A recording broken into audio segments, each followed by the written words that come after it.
मोदी और आप देख रहे हैं अपना फेवरेट शो महाभारत। और महाभारत में आज सीधे सीधे बताएंगे कि देश भर में अवैध कब्जे, मनमानी और बवाल का ये चक्र क्या है। आज इसी पर कर रही हूं महाभारत। इस देश में अवैध कब्जे होंगे, मनमानी चलेगी और फिर उस मनमानी को रोकने के लिए अगर कोशिश होगी तो बवाल भी होगा। क्या यही हो रहा है? और इसका समाधान क्या है? अतिक्रमण हुआ है तो हटाया भी जाएगा। अगर अवैध किसी घर को बसाया गया तो क्या उसे हटाने का भी अधिकार है? आज महाभारत इस पर होगी, क्योंकि जब मुंबई में आज अवैध मस्जिद का हिस्सा गिराने के लिए टीम पहुंची तो वहां बवाल हो गया। अब वक्फ का कब्जा अलग अलग जगहों पर है और कई ऐसे जगह हैं जहां पर अवैध कब्जा बताया जा रहा है, लेकिन इन पर अगर सवाल उठाओ तो बवाल होगा और बवाल राजनेता भी करेंगे, क्योंकि असदुद्दीन ओवैसी ने आज हंगामा कर दिया वक्फ पर भी। लेकिन उनकी बात में कबूलनामा भी सामने आ गया, वो भी आपको दिखाऊंगी। लेकिन दो तस्वीरें पहले आपको दिखा दूं। पहली तस्वीर मुंबई की है। धारावी में मस्जिद के अवैध हिस्से को हटाने के लिए वहां बीएमसी की टीम पहुंची, लेकिन वहां भीड़ इस तरह से बेकाबू हो गई कि उन्हें लौटना पड़ा। एक तस्वीर तो ये है। दूसरी तरफ सिरमौर में जिस तरह से अवैध अतिक्रमण हो रहा है उसके खिलाफ हिंदू संगठन सड़कों पर उतरे और उन्होंने कहा कि वक्फ बिल आना चाहिए और वक्फ को भगाना चाहिए, क्योंकि ये जिस तरह से कब्जे कर रहे हैं उससे अलग अलग जगहों पर अवैध इमारतें बनती जा रही हैं और हमारे अस्तित्व का क्या है, हमारी वजूद का क्या है।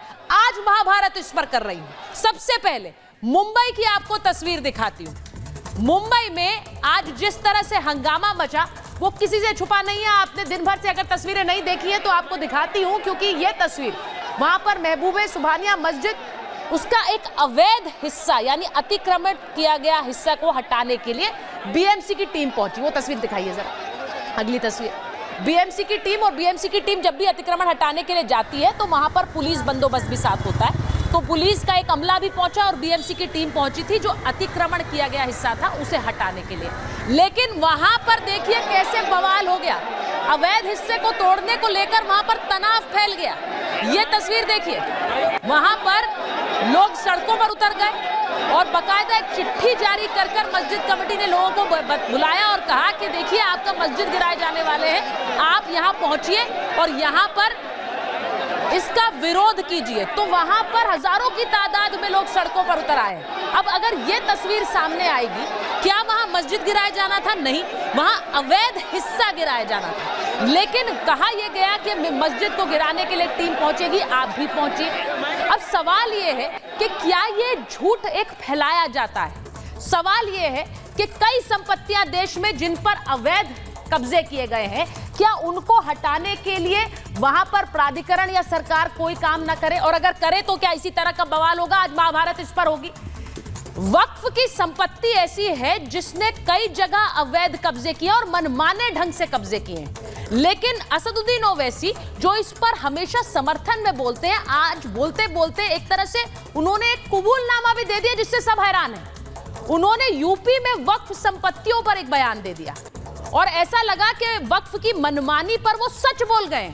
यूपी में उन्होंने कहा कि 1.21 लाख वक्फ संपत्तियां हैं, लेकिन इनमें से ज्यादातर ऐसी हैं जिनके पास दस्तावेज नहीं है। सोचिए, कोई पेपर्स नहीं है, यानी कि यूपी में सिर्फ 9000 प्रॉपर्टीज ऐसी हैं जिनके पास कागज हैं। तो बाकी की संपत्ति वक्फ की कैसे हुई? बाकी की कई लाख संपत्तियां बिना दस्तावेज वाली हैं। यह असदुद्दीन ओवैसी ने अपने बयान में कह दिया। उन्होंने यह कहा था मुसलमानों को शायद वर्गलाने के लिए और उन्हें यह कहने के लिए कि आपको जागना होगा। लेकिन सोचिए, असदुद्दीन ओवैसी कह रहे थे कि कोई भी इन संपत्तियों में घुस सकता है क्योंकि उनके पास कागज नहीं है। वक्फ कानून बन गया तो इन संपत्तियों को कैसे बचाओगे? अब सवाल यह है कि जब कागज नहीं है तो कब्जा क्यों है, और अगर कब्जा है तो क्या उस पर सवाल नहीं उठेगा? आज महाभारत इसी पर कर रही हूं। यह रिपोर्ट पहले देखिए।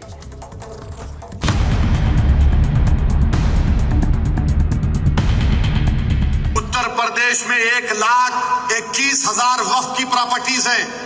1,12,000 के पास कागज ही नहीं है। वक्फ का यूजर खत्म हो गया तो जायदादें कौन लेगा? तुम्हारे पास लीगल उसके ऊपर इख्तियारी नहीं होगा, कोई भी घुस जाएगा।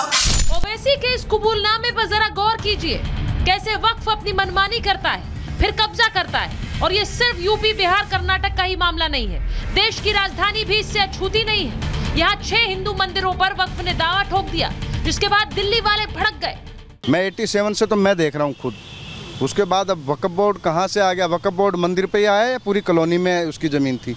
अब ये किस दावा से कर रहे हैं? यहाँ तो कभी आज तक झांके भी नहीं है, देखे भी नहीं है। यहाँ तो मुस्लिम की आबादी है नहीं। वक्फ की इसी दादागिरी को तो मोदी खत्म करने जा रहे हैं और वक्फ के अवैध कब्जे से मुक्ति दिलाने का अभियान छेड़ा हुआ है। मगर देखिए कैसे विरोध हो रहा है। तस्वीरें मुंबई के धारावी की हैं, जहां पर मस्जिद का अवैध हिस्सा हटाने के लिए गई थी बीएमसी। मस्जिद के इस हिस्से पर एक्शन होना था, लेकिन मुस्लिम समुदाय सड़कों पर उतर गया। मस्जिद कमेटी ने लिखित अपील कर भीड़ जुटाई। भीड़ ने हंगामा किया, वाहनों में तोड़फोड़ की। मामला बढ़ने पर बीएमसी को कार्रवाई रोकनी पड़ी, वो भी इसलिए क्योंकि कार्रवाई अतिक्रमण पर होनी थी, लेकिन पूरी मस्जिद तोड़ने का झूठा दावा कर भीड़ जमा की गई। ठीक वैसे ही जैसे ओवैसी वक्फ बिल को मस्जिद छीनने वाला बता रहे हैं।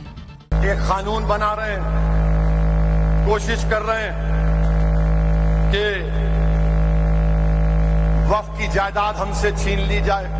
ज्वाइंट पार्लियामेंट्री कमेटी को रेफर करने का मतलब है उसमें जो भी अमेंडमेंट्स हैं, एक एक अमेंडमेंट्स में क्लास बाय क्लास डिस्कस करें, सुझाव दें और उसको फाइन ट्यून करके जो भी है एक अच्छी कंप्रेहेंसिव रिपोर्ट दें। जेपीसी के मेंबर भी हैं और बाहर बोल रहे हैं। ओवैसी खुलेआम मुसलमानों को क्या सिर्फ अपनी सियासत के लिए उकसाने में लगे, क्योंकि वक्फ के पास लाखों संपत्तियों के कोई दस्तावेज नहीं है। ये बात तो वो खुद कह चुके हैं। तो फिर ऐसी संस्था में सुधार तो होना ही चाहिए। हिमाचल के सिरमौर में हिंदू संगठन के कार्यकर्ताओं ने वक्फ बोर्ड को खत्म करने के लिए प्रदर्शन किया। हिमाचल में वैसे ही शिमला, कुल्लू, बिलासपुर से लेकर मंडी तक अवैध मस्जिद और मजारों के नाम पर बवाल मचा है। घुसपैठिए स्थानीय लोगों का हक मार रहे हैं, लेकिन ओवैसी हो या कांग्रेस नेतृत्व वाली इंडिया अलायंस उस पर कुछ नहीं बोलता। दूसरे धर्म के नामों पर जो है व्यवसाय चलाकर जो है, और जिस तरह से लोकल्स की जो सिक्योरिटी को भी हार्म है, आप जानते हैं ये भी पॉलिटिकल गेन के लिए ये चीज़ें की जाती हैं। लोकल्स ने ही चीज़ें अपने हाथ में लिया। लगता है राज्य सरकार तो बिल्कुल इस चीज़ को लेकर नकम्मी बैठी हुई है। हिंदुस्तान के मुसलमानों को ओवैसी हिंदुस्तान के शरीर से जुड़ना चाहते हैं, उसकी आत्मा से दूर रखना चाहते हैं। ओवैसी जी की पूरी राजनीति सांप्रदायिक क्यों है? कभी विकास की बात करते ही नहीं है। हमेशा मस्जिद की बात करेंगे, मुसलमानों को कहेंगे कि भाई बहुत घबराने वाली जैसे बात है। मुद्दा वैध और अवैध का है। किसी को दिक्कत वक्फ से नहीं, वक्फ की मनमानी और अवैध कब्जे वाली नीति से। इस पर काबू पाने के लिए सरकार कानून बना रही है, लेकिन राजनीतिक दल सच जानते हुए भी वक्फ की दबंगई की पैरवी करते हैं और सच्चाई पर पर्देदारी कर मुसलमानों को भड़काना चाहते हैं। Bureau report, Republic Bharat.